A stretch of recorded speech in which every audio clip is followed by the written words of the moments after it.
There are places in the world that are rumored to be haunted. And then there's the Malvern Manor, which is known to be. Near and far, when you smile, the slowly peeks through the clouds, never die. Near and far, when you smile, the slowly peeks through the clouds, never die. For always being around and around and around. I'm gonna go ahead and put down the guitar, and I'm gonna ask you if you could please sing for me. Can you sing?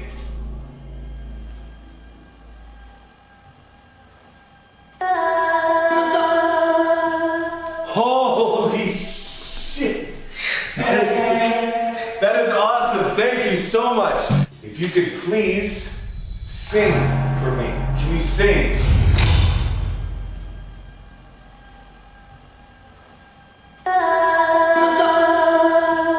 Holy shit! That is awesome. Thank you so much. Join me, Chad Calek, along with guest investigator Heather Taddy, on December 2nd and 3rd, as we spend back-to-back nights investigating the haunted Malvern Manor, as featured in my forthcoming docuseries, A House in the Harbinger Kingdom. Only 30 tickets are being offered to this special event, which tickets are on sale right now. To get yours while they last, visit www.aghtelevision.com.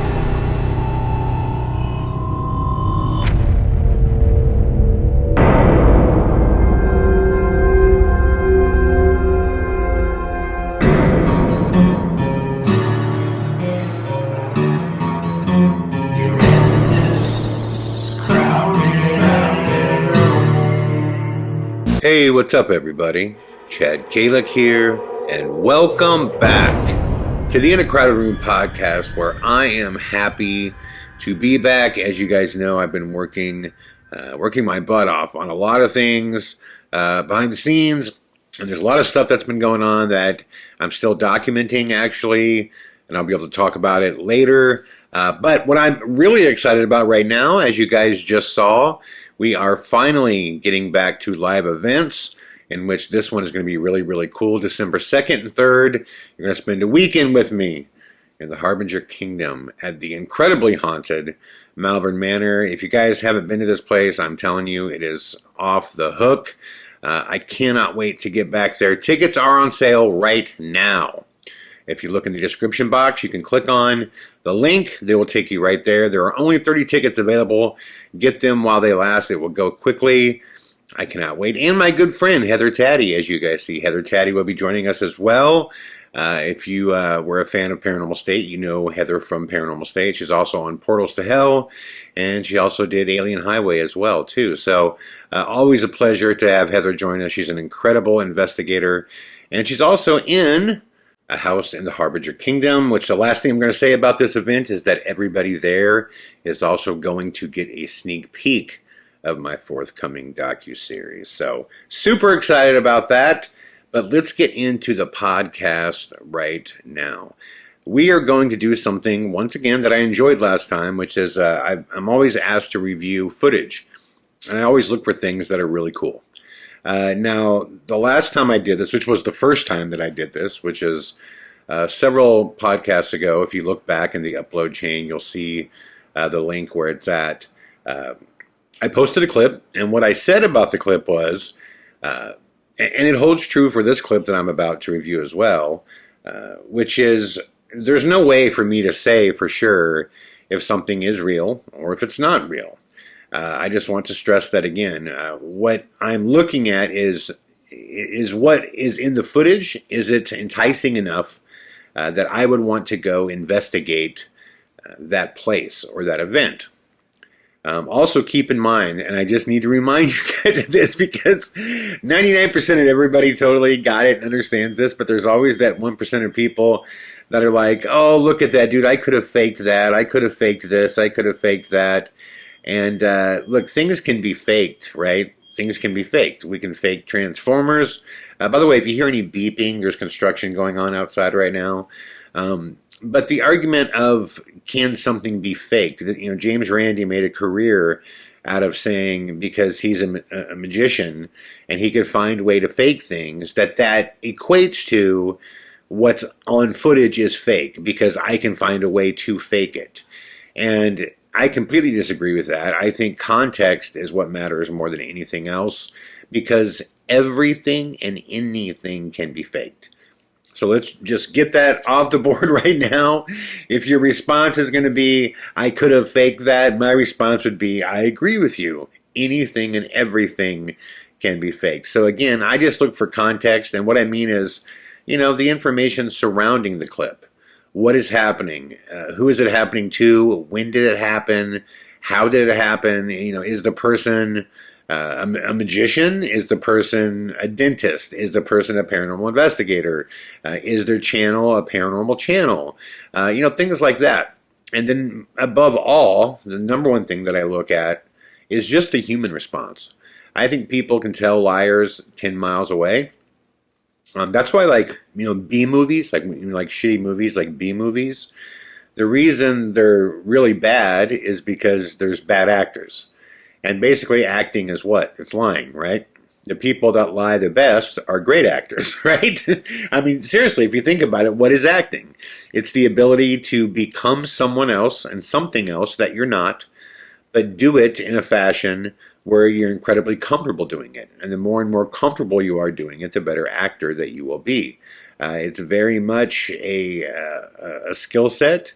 And some people are, born as natural actors, the same as there are some athletes that are born natural athletes. But for the most part, I'm just a firm believer that when it comes to truth, people can pick it out, right? Look at Amber Heard and Johnny Depp, which, by the way, I have a Q&A episode coming up, and everybody in the world has asked me questions about Amber Heard and Johnny Depp. And I didn't want to make a podcast about it when everybody and their brother was making a podcast about it. I wanted to have some time to really get my thoughts together. And I will address that coming up because I think I viewed that whole thing, from the responses I saw, I think I viewed that whole thing a bit different than other people. Okay, so back to, I got sidetracked thinking about that. But that is what I look for the most when I watch these videos. By the way, if I have a little lisp again, I'm back into the dentist chair and they're doing some work right now. So hopefully that'll all be fixed up soon. But someone's personality, that's it. Like you can tell in responses, you can tell when someone is trying to be deceptive. One of the biggest things you can tell is overacting. Like whenever I watch a video and like something paranormal happens and someone just screams and goes firing down the hallway and they're just got blood curdling volume coming from them. It's just, rarely do I see that as real. You want to know what real terror sounds like when you're completely freaked out of your mind and you're truly scared? You want to know what it sounds like? It's silent.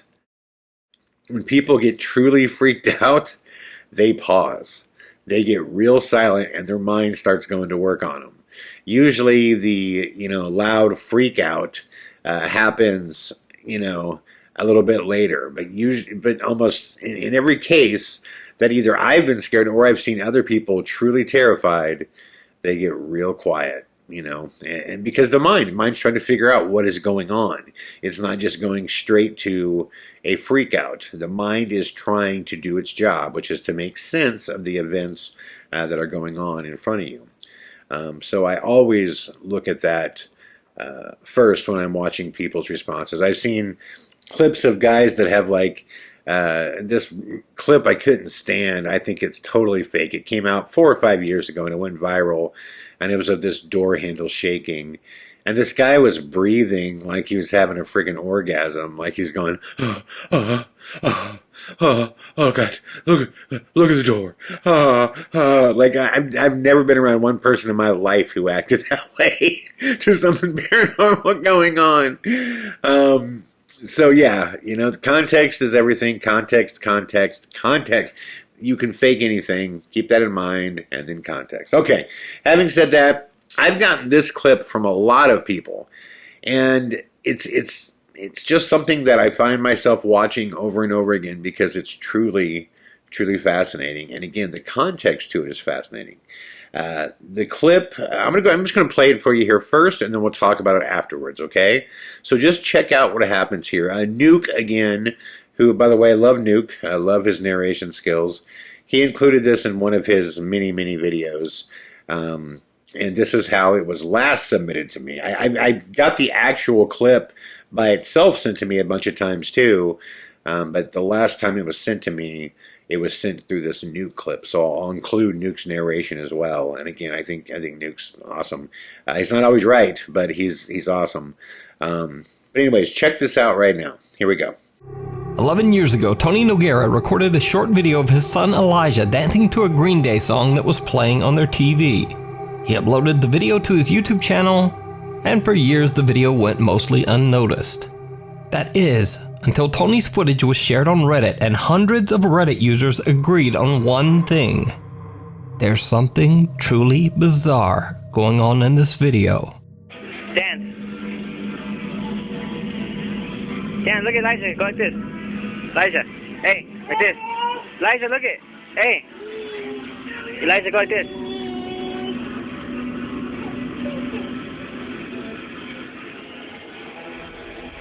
Were you dancing to some Green Day?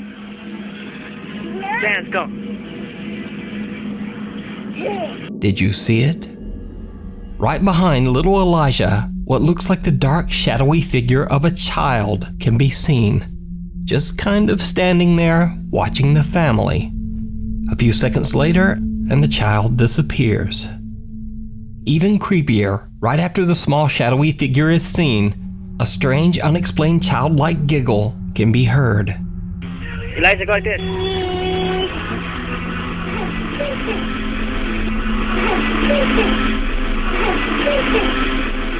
Now, I reached out to Tony Noguera personally, and he says that he has no idea who or what this unexplained figure might be.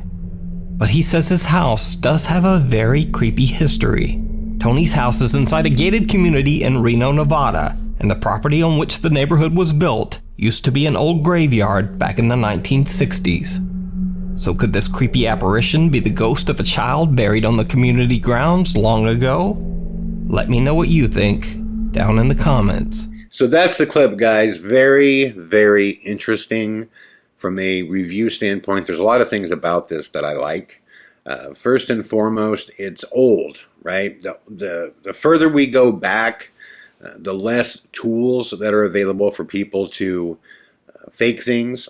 Now, this was, anything that's 10 years ago, you could still Photoshop things. You could still, use editing software to do things at home. But it was a much more difficult process back then. I can tell you that this, whatever this is, this child ghost, we can call it, I do not believe in any capacity that it is CGI or that it's been embedded in there. It doesn't have any of the telltale signs of that whatsoever. There are ways that it could have been done. It appears as though there's a hallway that leads into where this, child ghost is. But no one else responds to it. What's really interesting is the child aspect. If you've ever been around children, I've been around multiple children that have seen things, and starting with my daughter, and it freaked me out the first time. There's a long history in the building that I live in, and supposedly there was a gentleman who died when building it, and he was in his teens, not like a child, but he was younger. And it started one day where, Gracie was hanging out, and then just out of the blue, she was watching Frozen, and then out of the blue, she just walks into the kitchen, and starts having a full-on baby talk conversation facing the wall. And I'm like, what are you doing? And I'm just standing. I literally say to Gracie, what are you doing? And she just kind of points, and this is just before she could really speak. It was like gibber talk. But I can, if you've been around a baby that does baby talk, they start figuring out half words and things like that. And she just basically was just pointing, basically saying, I'm talking to this person. And I thought, okay, her imagination is just getting the best of her. And then it happened again, but this time she was sitting on the couch, and she was watching TV, but it wasn't one of her like cartoons or anything. It was just normal television. Maybe I was watching, I think. And she hopped up again and went over to the same spot in the kitchen and started having this conversation. And which this time I just watched her and waited until it was done. And I just said to her, I said, was that the same person? And, she said, yeah. And I was like, this is wild. So then the time that really sold me on it is Gracie used to climb up on top of me, and she'd turn her head sideways, and I would lay on my back, and she'd put her head down, use like my chin as a pillow, and she would just fall asleep like that. So she was a light sleeper always, but she was asleep, and then out of the blue, she just, I made this like jerking sound, like, like something like scared her, but she didn't like freak out like she was having a dream. She looked directly to the spot in the kitchen that she always went, and she hopped down as fast as she could, like in a rush, like this, whoever she was talking to was going to be gone soon. And she runs over there and starts having a long conversation. Now she's pointing at me, and she's laughing.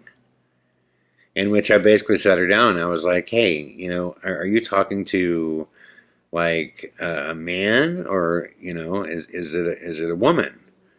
And, she was like pointing at me like it was me. And I'm like, is it older like me? And she's like, no. And I'm like, is it younger? Like, is it a boy? And she said younger. She couldn't even mouth out the age. She just said younger.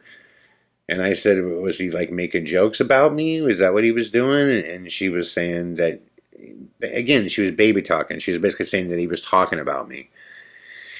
And I made the decision, as long as, nothing weird happened around her. It was just, part of being a child. And they just don't have, there's a lot of things you learn when you first have a child that are so incredible.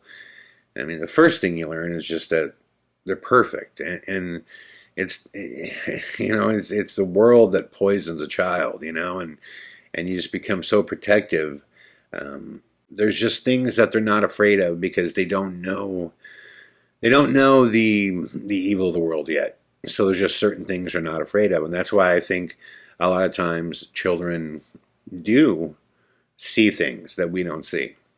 And I'm a believer in this, guys. I really believe that children have the ability to see spirits at times. I've seen it so many times. I saw it with my little sister over and over again. I mean, over and over again with her, I saw it. And, there's a whole other conversation too. Animals are the same way. Like if you ever had a puppy or something, like they'll lock onto things they see, and Capone did that a lot too. But in this footage here, you see, this kid is playing, and he goes to kind of twirl around as his dad's filming Green Day, and he goes to twirl around, and he locks eyes on what appears to be a child ghost, and he kind of spins back around and starts smiling, but it's interesting. He's not afraid. He just sees it, and he sees it like he almost knows who it is, like he's seen it before, like it's not the first time. There is almost like an awareness to this child that is kind of like, oh, it's this again. Without saying those words. And I'm just reading body language. The fact that the person recording it has no clue that this was filmed whatsoever. The fact that this wasn't a piece of footage that was filmed for like a paranormal show. This wasn't a paranormal channel. According to Noop, admittedly, I have not done a ton of research on this. I've done a little bit. The only thing, I guess, that kind of gives me pause is, do you guys remember Cabbage Patch Kids? And I used to collect cards of Garbage Pail Kids. I still, well, I had them before my dad passed away, but there was thousands of them that I had. But Cabbage Patch Kids, I mean, that's a tongue twister. Were these like baby-sized dolls that, each of them had different names, and they had different clothes they would wear and different unique hairstyles, and they were very, very expensive at the time. That image of whatever that kid's looking at, it kind of looks like a Cabbage Patch doll to me. And it's really blocky. It's hard to make it out, but it kind of has that body shape. And like I said, because there appears to be a hallway or some kind of black area there, it makes me wonder if someone just held out a Cabbage Patch doll and he saw it, and if it's his, then he would have familiarity with it, and then he would move back around. But the thing about this is, the owner would have just said that, right? Or, well, you assume that he would. Why would he let all these people comment forever on this video about there being a ghost there and just let it go on? Unless he felt it was just funny to let it go on. But it appears to be there, and it's there, and then it's gone. So, to everybody that has sent this to me, my thoughts on it are either someone reached out and held a doll, and it was something intentional, which again, I don't see the purpose in it. This guy didn't go out and present this to the world as a ghost video. He just put it up and other people saw it. Years later, after it was posted, other people saw it. That's what's really interesting too. Or it's a legitimate spirit of some kind that the child sees and the adult doesn't, which that doesn't surprise me at all. This happens a lot in the paranormal. There's many, many cases that I've been on as well too, where the adults in the family will actually look to the child when they're freaked out to see if the child responds first. Do they get like a weird feeling? They'll look to the child to see, do they have this feeling? Do they see something? That happens a lot in cases. I would love to interview this boy's father and this boy now to see if this was something later on in their life that continued to happen, or to see if the father does genuinely believe that this was in fact a ghost. Again, the fact that the video was released and then years later people started noticing it and just through word of mouth people started talking about it on Reddit, and then it became like a thing, and at no point did the father come back on and go, oh, it was a joke, we were trying to scare my kid with a doll, or like there's just, I can't see a lot of reasons for doing this unless you wanted people to believe it was a ghost. But then the context, right after it was posted, he didn't do this. He didn't go out and try to prove this was a ghost. In fact, if you look at the original footage, before, see, Nuke lightens this up, by the way, he just blasts the contrast in this, and he light shifts it and brings the highlights way up, so you can see it. In the actual piece of footage, the raw piece of footage that this guy posted, you can barely make this out. Like, I would bet 99 out of 100 people, I bet, would not see that there's something there. What really gives it away is the body language of the child. As he spins around, he clearly captures something that he sees that kind of stops his twirl for a second, and he twirls back around. But ultimately, I think it's an awesome piece of footage. I would love to dig around more with this and find out at least the story to it. What is the final chapter of the legend and lore of what people have called the Green Day Ghost now online, which is very cool name. But I would love to check it out. I would love to know what you guys think. Do you think that this is legitimate? Do you think that children can see spirits?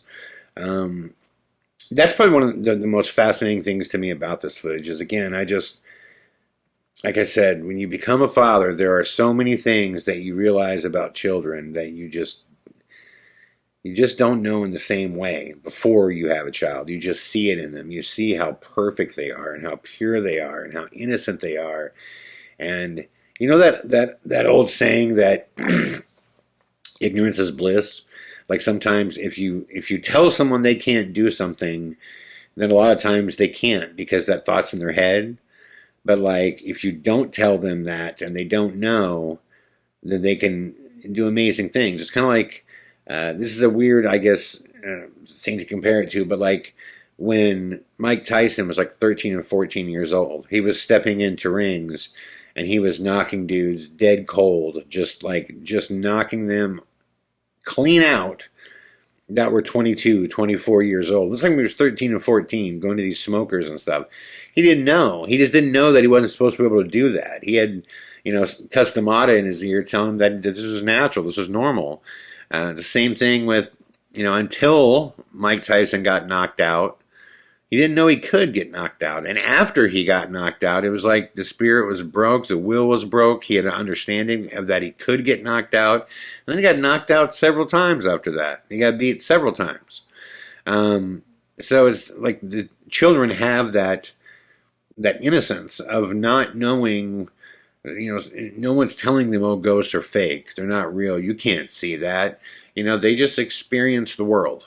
They just experience it for whatever it is.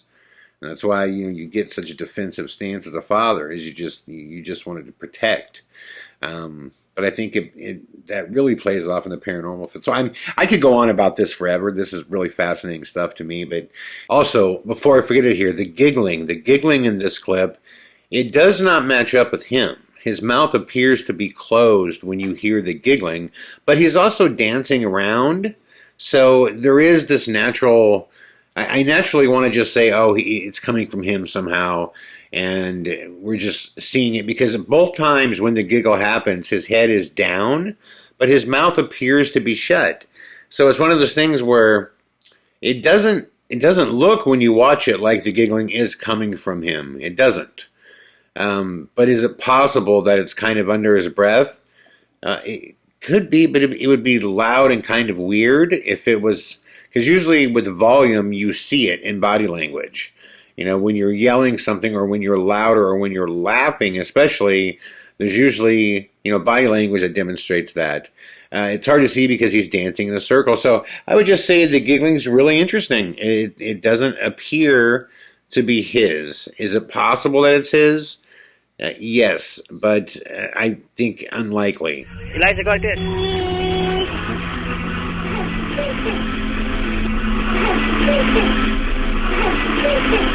I want to know what you guys think about this. What do you think of this, just overall, the context of all this, of this piece? What do you guys think? Is this a legitimate capture of a ghost? Is this somebody, playing a trick with the Cabbage Patch Kid? I tend to lean towards,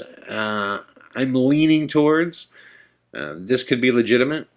That does not mean that I believe it's legitimate. It means that I would love to go check it out. And if I had the time and the, the ability to go meet with this gentleman and this child who's obviously older now, this is something I would pursue. I would like to know, more about it. So, it's a great piece of footage. Thank you guys for sending it to me. I've probably got this from like 25 people. So thank you all for sending this my way.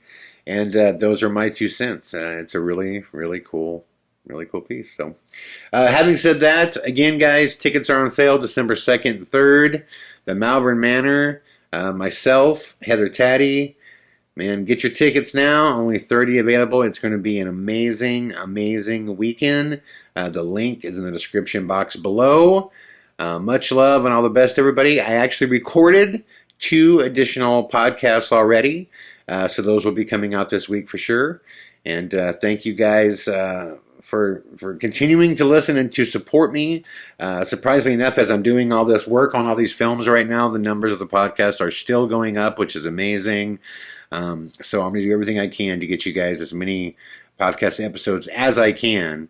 over the next month for sure. So much love, everybody, and I will be back tomorrow with more. All the best.